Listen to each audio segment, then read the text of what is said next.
வெட்டியான் தான் இருப்பார். அதனால் வெட்டியான் தானே ராதாரவி? நான் ஒப்புக்கொள்கிறேன், வெட்டியான் தான். நாளைக்கே உங்க வீட்டில் ஏதாவது இலை விழும். அப்ப நீ வெட்டியான் இல்லாம இலை உளுந்த பாடியை உள்ள வைக்க முடியுமாடா? நாரி போயிடுமாடா அந்த உடல். அதற்காக சொல்கிறேன். ஆனால் வெட்டியான் என்பது எவ்வளவு பெரிய உன்னதமான இடம் என்று தெரியாத ஒரு வேடிக்கை பார்ப்பனை பற்றி நான் பேச வரவில்லை. ஆனால் சொல்லிக் கொள்கிறேன். சும்மா ஏதோ மேடை கிடைச்சது, கொஞ்சம் பேரை கூட்டிக்கிட்டோம், உடனே ஏதாவது பேசினா தப்பிச்சிடலான்னு நினைக்காத. எனக்கு வயது சிறு வயது தான், 63 ஆகிறது. 63 வயதில் 18 வயதிலே மேடை ஏறி பேசிய பழக்கப்பட்டவன், பேசி பேசிய பல ஆட்சிகளை கொண்டு வந்தவன் ராதாரவி. எங்களுக்கு என்ன பேசணும்னு எங்களுக்கு தெரியும். மேடையிலே சாதாரணமாக பேசினால் ராதாரவி 4.5 மணி நேரம் பேசக்கூடியவன். 2 சினிமா ஓட்டு வந்தான் நான் ஜனங்களை எழுப்பாம. நீ பில்லுக்க பையன் வந்து நின்று அவர் வெட்டியான் இவர் இதுன்னு சொன்னா நல்ல வார்த்தை வருமா?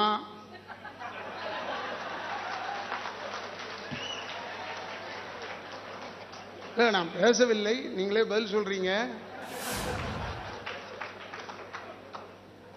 எனக்கு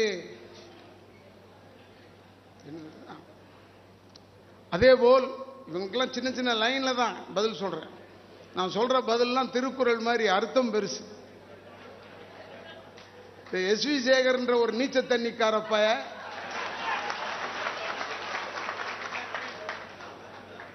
60 கோடி வாங்கிட்டாங்க, 170 கோடி வாங்கிட்டாங்க. இன்னும் 18ஆம் தேதி போனா 300 கோடி வாங்கிட்டாங்கன்னு சொல்லுவான் போல இருக்கு. கேட்டா நீ எவ்வளவு வாங்கிட்டு பேசுறேன்னு அதை சொல்றான். போதல்ல நாங்கள் இவர்களுக்கு பதில் சொல்ல வரவில்லை. ஏன்னா எஸ்வி சேகர் குறிப்பிட்டது என்னுடைய தந்தையார் பெயரை, அதனால் சொல்கிறேன்.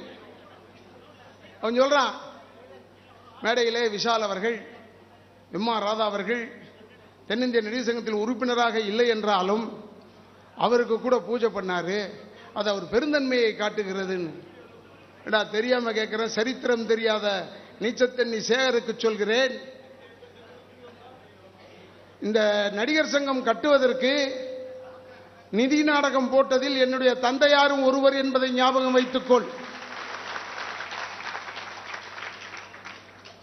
அப்ப எங்களுக்கு விஷால் வந்து எங்களுக்கு பூஜை பண்ணாம உங்க ஒப்பனு காடா பண்ணுவான். எதற்காக சொல்கிறேன் என்றால், எஸ்வி சேகர் மனதில் வைத்திருப்பது வேறு. பழைய தந்தை பெரியாரோடு பின்னின்று என்னுடைய தந்தை நடிகர் எம்.ஆர். ராதா அவர்கள் மறைந்தது செப்டம்பர் மாதத்திலே. அவர் இறக்கும் பொழுது 17ஆம் தேதி இறக்கும் போது தந்தை பெரியாரின் 101வது பிறந்த நாள். அவர் நிரூபித்து காமித்தார் உண்மையான தொண்டன் பெரியாருக்குன்னு. எதற்காக சொல்கிறேன் என்றால், நீங்கள் எல்லாம் பல பேர் சகோதரர் கமலஹாசனில் இருந்து அத்தனை பேரையுமே சொல்கிறேன், ஒரு கூட்டமாக சேர்ந்து கொண்டு டெல்லி கணேசனை உள்பட சொல்கிறேன், நல்ல மனிதன் இருந்தாலும் ஒரு நூல் போட்டு பிடித்த மாதிரி நீங்க அனைவரும் ஒன்றாக இருந்தால் நீங்கள் நினைக்கிறீர்கள் நாங்கள் அழிந்து விடுவோம் என்று. அழிய மாட்டோம், எங்களை அழிக்கவும் முடியாது. அதே இனத்தை சேர்ந்த ஒரு நூலை முன்னாடி தொங்க விட்டா மறைஞ்சிருவான் மனோபாலா.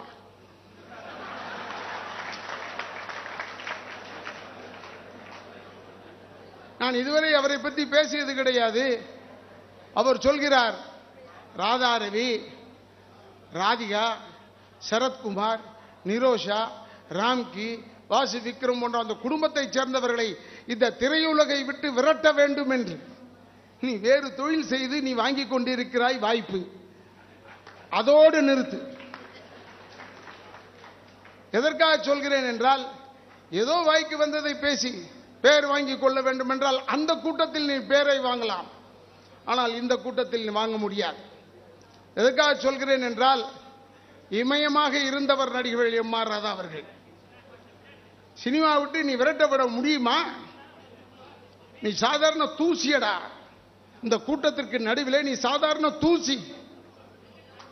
இப்பொழுது இதுவரை இங்க வந்து கையெழுத்து போட்டிருக்கும் வெறும் உறுப்பினர்கள் மட்டுமே, ரசிகர்கள் அல்ல, நம் நண்பர்கள் அல்ல. எங்களுக்கு உழைப்பதற்கு நிறைய நண்பர்கள் இருக்கிறார்கள், இல்லை என்று நான் சொல்லவில்லை. ஆனால் ஏறத்தாழ 950 பேர் கையெழுத்து போட்டிருக்கிறார்களா?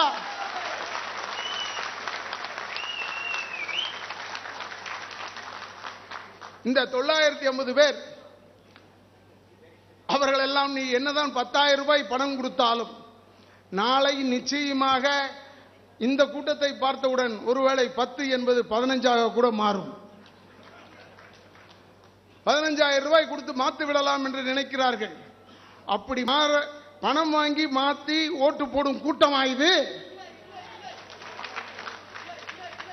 நாங்கள் இங்கே வரும்போது எல்லாரும் உங்க காடை காமிங்க, கையெழுத்து போடுங்கன்னு சொல்லியிருக்கோம். எல்லாரும் உயிரோட இருக்கிறவங்களை காடை காமிச்சு கையெழுத்து வாங்கியிருக்கோம். அவன் கையெழுத்து வாங்கியிருக்கான். அவன் சொல்றான், ஒரு 600 பேர் திரண்டு விட்டார்கள், 1500 பேர் வந்து விட்டார்கள். 1500 பேர் மீட்டிங்க போடலாமா இங்கன்னு நேற்று யோசிச்சு இங்க வந்து வேடிக்கை பார்த்ததுக்கு, சரத்குமார் அவர்கள் தலைவர் அவர்கள் இங்கே வந்து இடத்தை பார்த்ததுக்கு வெளியே 1000 பேர் சேர்ந்துட்டான் அவரை பார்க்க. அப்ப இந்த 1000 பேரையும் சேர்த்துக்கிறதாடா உள்ள? அதுக்குத்தான் நான் சொன்னேன், கார்டு இருந்தால் மட்டும் உள்ளே அனுப்புங்க, கையெழுத்து போட்டு உள்ளே அமர சொல்லுங்கள். ஏன்னா இந்த தேர்தல் எனக்கு தெரியாதா எப்படி நடத்த வேண்டும்? எனக்கு தெரியும். என்னுடைய மக்கள் நன்றி கெட்டவர்கள் அல்ல.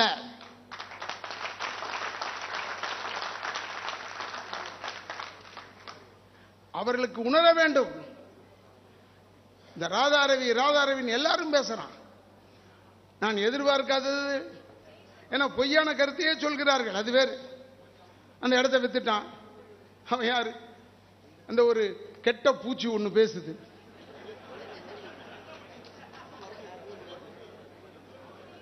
பேசிக்கொண்டு இருக்கும்போது ஒரு பூச்சி இங்கே கிடைச்சா இப்படி நசுக்கி விட்டுருவோம். பூச்சி இப்படி எதிர்க்க வந்தா ஒரு அடி அடிச்சு விட்டுருவோம். உள்ள போய் கடிச்சா என்ன செய்வோம்? இங்கே நான் எடுக்கவும் முடியாது மேடை.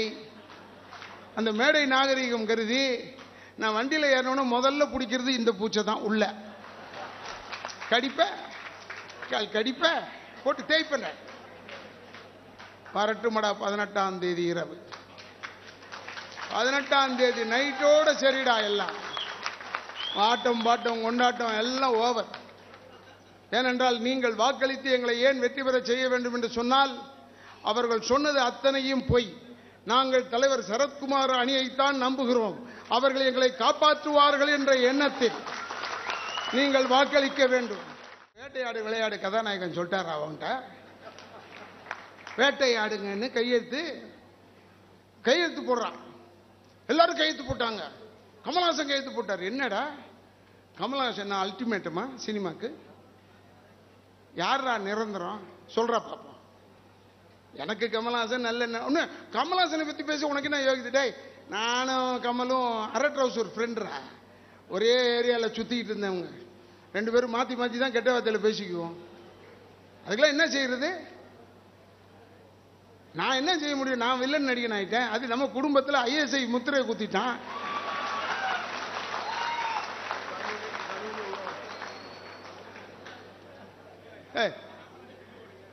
நான் ஏசுநாதர் வேஷம் போட்டு வந்தா கூட ஜனங்க இதை என் உறுப்பினர்களே கேட்பாங்க, என்ன ராதாரவி என்ன போய் ஏசுநாதர்? ஏன்னா அவங்க என்கிட்ட வேற ஏதோ எதிர்பார்க்கிறாங்க.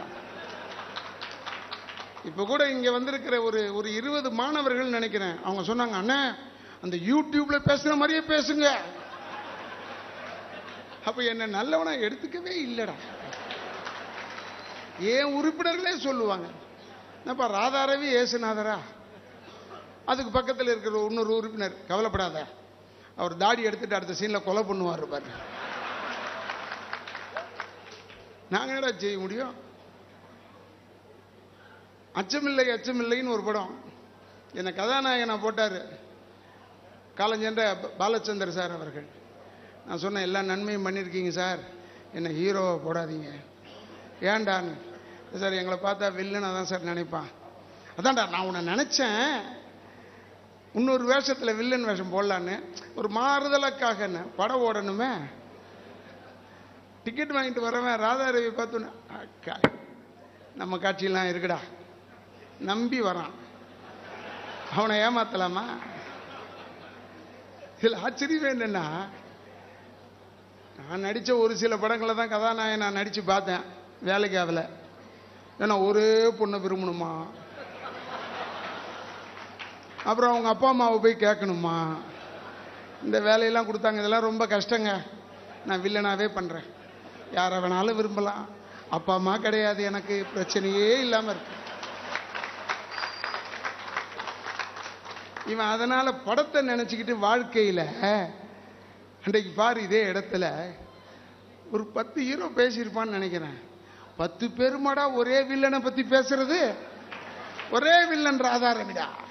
அதான் நான் சொன்னேன், நான் தாண்டா ஹீரோ, நீங்கெல்லாம் வில்லன்ரா. இப்ப என்ன பத்தியே பேசுறாப்பா. உங்க எலெக்ஷன் அஜெண்டா என்ன? உங்க எலெக்ஷன் எதுக்காக நடத்துறீங்க? ராதாரவி கெட்டவத்தில் பேசுறார். இதுவாடா அஜெண்டா? இதெல்லாம் எதுக்கு சொல்லணும்? விளையாட்டுக்கு சொல்லல. நாங்க இப்ப ஏறத்தாழ 850 பேருக்கு மேல் வந்திருக்கிறார்கள். இப்போ இன்னும் வந்துகிட்டு வேற இருக்காங்க. இவங்க கையெழுத்து போட்டு இதே மாதிரி உள்ள கூப்பிட்டாங்க. எனக்கு அப்பவே சந்தேகம், தேடி பாடுறான்னு சொல்லிட்டேன். பிடிச்சிட்டோம். அதை கையெழுத்து போட்டதுல ராம்போ ராஜ்குமார் ஒரு பெரிய ஃபைட் மாஸ்டர், அவர் கையெழுத்து போட்டிருக்காண்டா. காடா காமிச்சு அவர் கையெழுத்து இருக்கு. ராம்போ ராஜ்குமார் கையெழுத்து இருக்கு. அவர் செத்து 7 வருஷம் ஆச்சுரா. எப்படி 2ஆம் தேதி கையெழுத்து போட முடியும்? அவர் தம்பி என்கிட்ட இருந்து, அண்ணா எங்க அண்ணன் செத்து 7 வருஷம். ஏன்டா அழுவுற? உயிரோட கொண்டாந்துருக்காங்க இல்ல. இது மாதிரி எத்தனை செத்தவன் கையெழுத்து அதுல இருந்தது யாருக்குடா தெரியும்? எனக்கு தெரிஞ்சது ராம்போ ராஜ்குமார் பிடிச்சிட்டேன். நான் எதுக்கு சொல்றேன்னா, ஒரு சிலர் உங்ககிட்ட உங்க தாழ்மையா கேட்டுக்கிறேன், சகோதர பாசத்தோட கேட்டுக்கொள்கிறேன். நான் ரொம்ப நேரம் பேச மாட்டேன்னு சொன்னேன். ஏன்னா எனக்கு நியாயமா பேசுனா பேசுவேன். இந்த வாய்ப்புக்கெல்லாம் பயந்தெல்லாம் பேச மாட்டேன். சினிமா வேணான்னு நினைச்சுதான்டா எந்த போராட்டத்திலையும் ராதாரவி இறங்குவேன். சினிமா வேணாம் நமக்கு. ஏன்னா இவங்களை ஒடுக்கணும்னா சாட்டை எடுக்கணும். பயப்படவே கூடாது எதுக்கும். அவங்க வாய்ப்பு தராங்க, இவங்க வாய்ப்பு தராங்க. ஒன்று அவனுக்கே வாய்ப்பு இருக்கா இல்லையான்னு தெரியல. ஒன்றே ஒன்று தெரிந்து கொள்ளுங்கள், நம்ம எப்பயுமே நம்ம மனிதர்களுடைய நம்மளுடைய பொதுவாக மனிதர்களுடைய எண்ணமே, கோவிலுக்கு போகும்போது இப்போ நானோ சரத் சாரோ கோவிலுக்குள்ளே போகிறோம்னா எங்களை முன்னாடி நிற்க வைப்பாங்க. சாமியாண்ட இப்படி கும்பிடுறோம் பாருங்க, பின்னாடிலேருந்து ஒருத்தன், எப்பா சாமி தெரியலப்பா எங்களுக்கு மறைக்காத. இவன் தான் கடவுள் செக்ரட்டரி மாதிரி சொல்லுவான். சரிடா நாங்கள் தலையை அப்படி பின்னாடி எடுத்துருவோம். கற்பூரம் ஏற்றுவாங்க, கத்தனாம் பாரு, அவன் கண்ணை திறக்கவே மாட்டான், மூடிடுவான் கண்ணை. சாமியை பார்க்கவே மாட்டான் அவன். அவனுக்கு அப்ப வந்து சப்ஜெக்ட் வந்துருது, ஆப்ஜெக்டை விட்டான். அதற்காக சொல்கிறேன், நம்முடைய எண்ணங்களுக்காக சொல்கிறேன். நீங்க தயவு செய்து ஏதோ பணம் தருகிறார்களே, 10,000 ரூபாய் தருகிறார்கள், ராதாரவி உழைப்பை எதிர்த்து அப்பப்ப திட்டி பார்த்தாங்க சார சரத் சார, வேலைக்கு ஆகல, புடுறா ராதாரவி நம்மள, நீ தொட்ட இடமே டேஞ்சர்ரா, புலி வாழ்றா. நான் எதுக்கு சொல்றேன்னா, பணம் கொடுக்கணும், நான் பணம் கொடுத்து எல்லாரையும் வாங்குறேன் பாருங்கன்னு சொல்லி. ஏன்னா அவர்கள் எப்படிப்பட்டவர்கள் என்று சொல்லிக் கொள்கிறேன். லட்சிய நடிகர் SSR பெயரில் ஒரு படத்திறப்பு விழான்னு வைத்தார்கள். நான் தெரியாம கேட்கிறேன், லட்சிய நடிகர் செத்த உடனே எவனாவது ஒருத்த வந்தீங்களாடா, எவனாவது ஒரு ஆள் வந்தீங்களாடா SSR சாவுக்கு? நான்லாம் ஆஸ்பத்திரியிலேருந்து வந்து பார்த்தா என்னுடைய தலைவர் அங்கே நிற்கிறாரா தலைமாட்டில், அவர் தாண்டா நிற்கிறாருங்க. உடனே 5 லட்சம் ரூபாய் நான் தருகிறேன்னு சொன்ன ஒரே மனிதன் எங்களுடைய தலைவர் சரத்குமார் அவர். தலைவருக்கு உள்ள தகுதி நான் ஏற்கனவே சொல்லி இருக்கிறேன். ஏன்னா வெளியூர்ல இருந்த அவ்வளவு நன்றி உள்ளவர்கள், 122 வாக்குகளில் 97 வாக்கு நமக்கு விழுந்திருக்கிறது.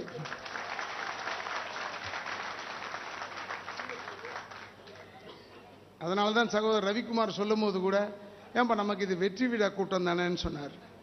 வெற்றி விழா கூட்டம் தான் இருந்தாலும் கடைசி கத்து 18ஆம் தேதி ஒன்று இருக்க, அதனால தான் சும்மா பேசுறோம். வெற்றி வந்து விட்டது, அது எத்தனை ஓட்டு என்ற எண்ணிக்கை தான். அது என்ன வேண்டும்? ஒன்றே ஒன்று தெரிந்து கொள்ளுங்கள். சாதாரணமாக சரத்குமார் அவர்கள் அவரை பற்றி பேசும்போது எனக்கு ஏன் கோபம் வருதுன்னா, சிங்கப்பூர் போயிருந்தேன். ராதிகாமா தான் நானும் எல்லாம் ஒரே காரில் போயிட்டு இருந்தோம்.